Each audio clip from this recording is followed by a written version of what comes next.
श्री स्वामी समर्थ प्रेक्षक हो. श्री स्वामी समर्थ महाराजांना नवस करायचा आहे तर मग तुम्हाला हे नियम पाळायलाच हवे.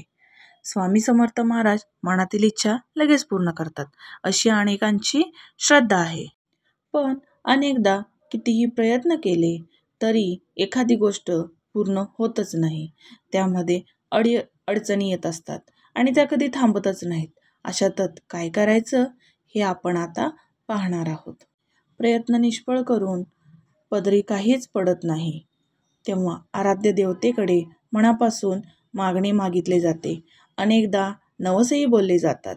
स्वामी समर्थ महाराज इच्छा पूर्ण करतात, भक्तांच्या हाकेला धावून जातात, अडीअडचणींना सोडवतात अशी अनेकांची श्रद्धा आहे. अनेकांना तसे अनुभवही आले आहेत. तसंच ब्रह्मांड नायक स्वामी समर्थ महाराजांना नवस करण्याची इच्छा असेल तर तो कसा करायचा, ते नियम काय आहेत ते आपण आज पाहूया. चला तर मग नवस कसा करायचा ते पाहूया. अगदी घरच्या घरी स्वामींना नवस केला जाऊ शकतो. यासाठी मोठी पूजा करावी, होम हवन करावा किंवा कोणतीही गोष्ट करावी याची काही गरज नाही असे म्हटले आहे.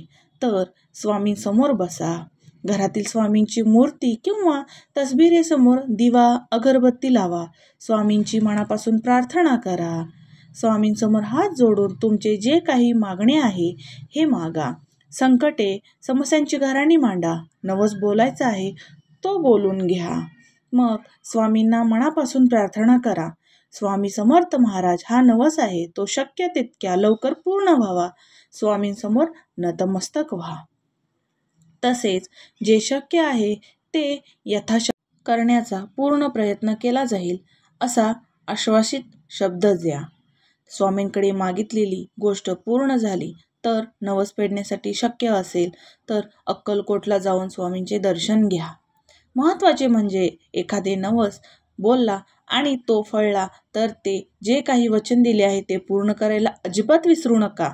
नवस फेडण्याचा विलंब करू नका, अन्यथा अडचणी समस्यांना सामोरे जाऊ लागू शकते. स्वामी दयाळू असले तरीही ही गोष्ट कधीच चुकवू नका. केवळ नवस बोलून भागणार नाही, प्रयत्नांची पराकाष्ठा करायला हवी. तुमच्या प्रयत्नांना कृतींना स्वामी बळ कृपेची साथ लाभू शकेल. स्वामी सेवा सुरू ठेवा आणि कोणतीही गोष्ट मनापासून भक्तीने जर केली तर ती स्वामी पूर्ण करतात हे आपल्या सगळ्यांनाही माहिती आहे. श्री स्वामी समर्थ महाराज. श्री स्वामी समर्थ.